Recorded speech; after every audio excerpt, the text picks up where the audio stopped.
Hi, Brian. Thank you so much for joining me on People You Should Know in Kansas City. Hi, Katie. Thank you so much for having me. I am excited. I know so many people already know you in Kansas City, and you have done so much for me. So I'm excited to feature you. Can you tell everyone a little bit, who are you? What are you doing? A little bit about your career journey.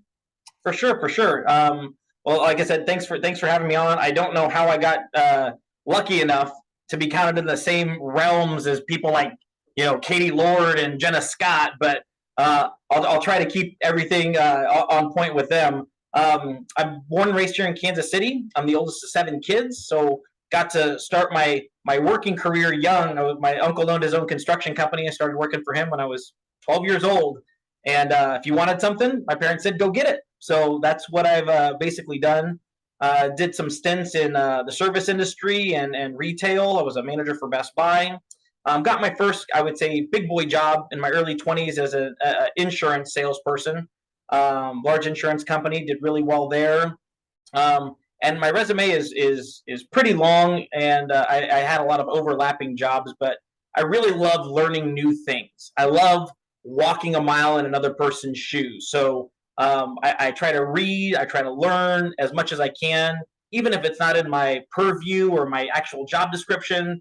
How does what I do impact our clients? How does what I do impact our company's profitability?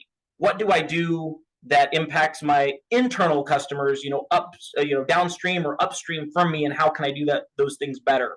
I've been lucky to have some really, really good leaders who have allowed me to fall forward, to make sometimes big mistakes, and allow me to pick myself back up or help me get myself back up.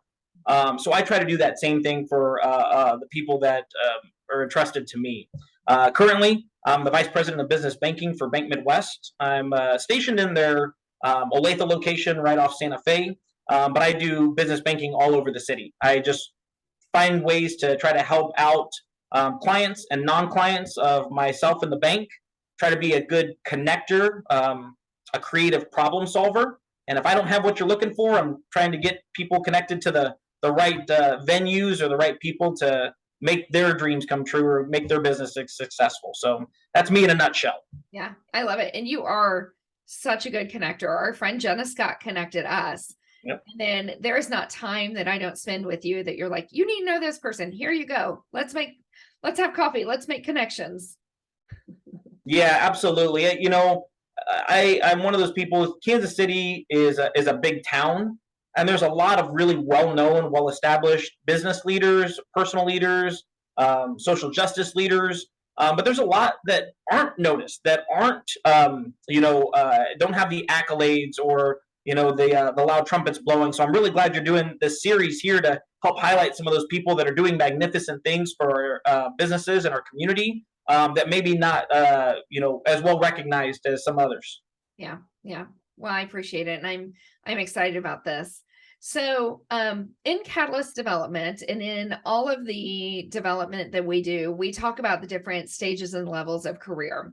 And so, where do you find yourself? We have early career, emerging leaders, strategic leaders, kind of that mid-career professional, and then executive leader. So, where do you put yourself on that journey? I would probably put myself in the emerging/strategic leader. I think Katie Lord kind of coined that. I always have stuff to learn, whether that's in adult learning theory, whether it's in emotional intelligence, whether it's in DEI types of initiatives.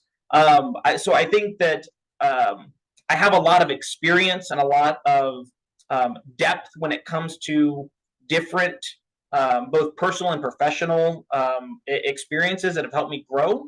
So I like to consider myself a strategic leader. I really try to think big picture, but then to drill it down into what does the line level or front level associate see from their points of view, and really try to incorporate not just theoretical, change management issues or things, but what does experiential learning look like? What does practicality of the application look like? So I still think I have ways to go to get to the executive level, but kind of teeter back and forth between that emerging leader and strategic leader. Yeah, great, great. Well, so you kind of talked about, falling forward and making mistakes. So can you share a story with us of one of the biggest pivot points in your career? What occurred? How did it happen? The feelings involved there. I've got two, and I'll try to make them short so that it makes sense. But these were two really eye-opening things that happened early on in my career that I think helped change the way that I look at one, leadership, and two, how to handle certain issues or problems that come up. The first was at my insurance agency. I was naturally always good. I've got the gift of gab. I can connect with people very quickly, either in person or on the phone. And I was doing very well. But I learned how to manipulate our dialer system. And I took advantage of it. And good, bad, or ugly, however you want to look at it, I manipulated my numbers to make my numbers look better. And I got a lot of accolades at the end of the month and this and that. And my manager ended up catching it. She figured out what I was doing, pulled me in, and lit me up, as she should have, right? Yeah. How, this is a trust, this is integrity. You're putting our team at risk. You're putting our clients at risk. I should fire you. Here's your write up. This can never happen again. And here I am thinking we're friends. This was a person who I had joked around with in the hallways. Who we had our inside jokes and this. And who are you to talk to me like this? I found a loophole. I exploited it. And here I am trying to defend myself, not realizing that I did something wrong. I had my integrity questioned, and I wasn't doing the things the way that they should have been done. After I got up and I was all mad and angry, went back to my desk, write up, this is stupid, the immaturity of your 22, 23-year-old self. And about 5 minutes later, afterwards, she came by my desk and she goes, "Hey, I'm going to Starbucks. Would you like something?" You just yelled at me for 30 minutes. What are you doing? She goes, "Brian, what we discussed in there was business, and you did something wrong. I was holding you accountable for that. That doesn't mean you're less of a person. That doesn't mean I think, that you're not deserving of respect or my friendship. I'm going to Starbucks. Do you want something?" And it was like a light went off in my head that you can still be a person and human and give respect and integrity, but that doesn't mean that you need to not be able to hold somebody accountable. Right. And so it was a big learning thing from an emotional intelligence standpoint for me around demanding accountability of yourself and of others. But that doesn't mean that it's necessarily a peer or positional relationship. Yeah. We're all deserving of respect, regardless of what credentials or degrees or certifications you have. I can still treat you like a person. So that was the first really big one that was eye-opening for me. The next one was just a couple of years later, and I won't go into all the details, but long story short, I was taking care of a client at Best Buy, and the manager at the time would not sign off on one of the things that I had done. Had already got an approval from a higher manager before, but they weren't around. And so the manager there was like, "I'm not taking this. I'm not doing this." I was like, I gave him all the reasons, kind of did my laundry list of this is why we're doing this. This is how we're doing it. And then I was like, "Nope, I'm getting this done. Like, I've got a client here. He drove 4 hours for this service package, whole 9 yards." And I end up emailing all the bigwigs. Okay. I'm talking executive leadership from other districts, from all over the place, trying to get somebody above him to approve this so that I could get it out the door. Finally, I did. I had made a good name for myself. But anyways, at the end of the issue or the problem, I put them on blast. Yeah. I sent an email to all the executive leadership. This is not what we stand for. How dare this manager undermine what I'm doing? This and that. Thinking again, I'm in the right. I know this. And I got an email back from one of the executive leaders in charge of segmentation. He goes, "Brian, you are absolutely right. Your line of thinking was correct. Your execution of what you thought was right was right on. You did what we would want you to do." He goes, "But I've lost so much respect for you after how you handled the dust settling, the repercussions afterwards." Oh. He goes, that's a not a blast. That's a conversation with you and maybe their manager to figure out how we get more people to think like this." And I got 3 or 4 emails after that, kind of saying the same thing. Brian, like, you're well respected. You were right taking care of the customer the way that you did. The way that you handled this particular manager and how you put him on blast was absolutely unacceptable, immature. And it was like, again, one of those things. It's how was I wrong if I was right?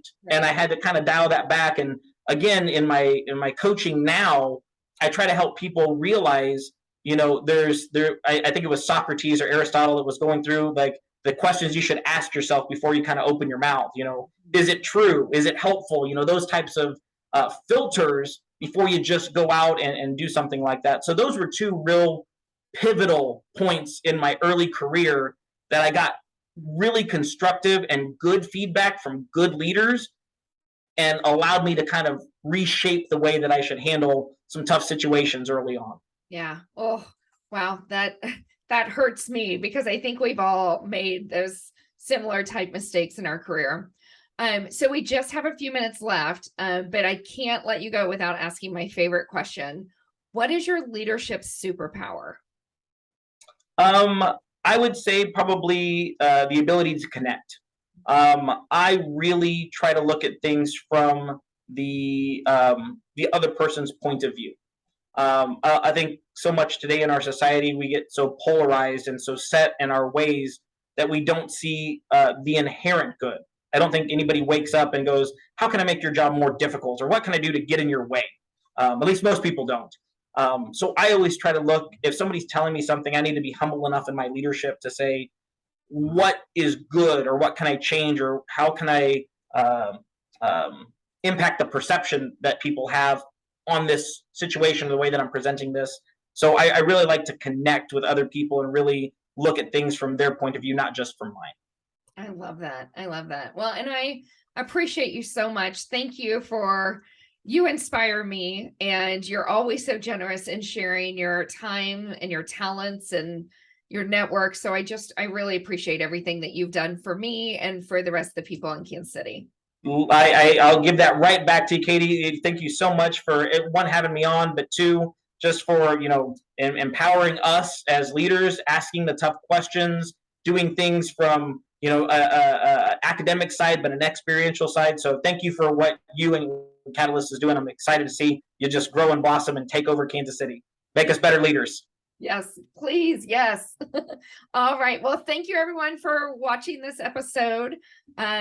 This has been so much fun. We enjoy sharing all of the great leaders in Kansas City, and excited to share more as we go. Have a great day. Awesome. Thanks, Katie. Bye.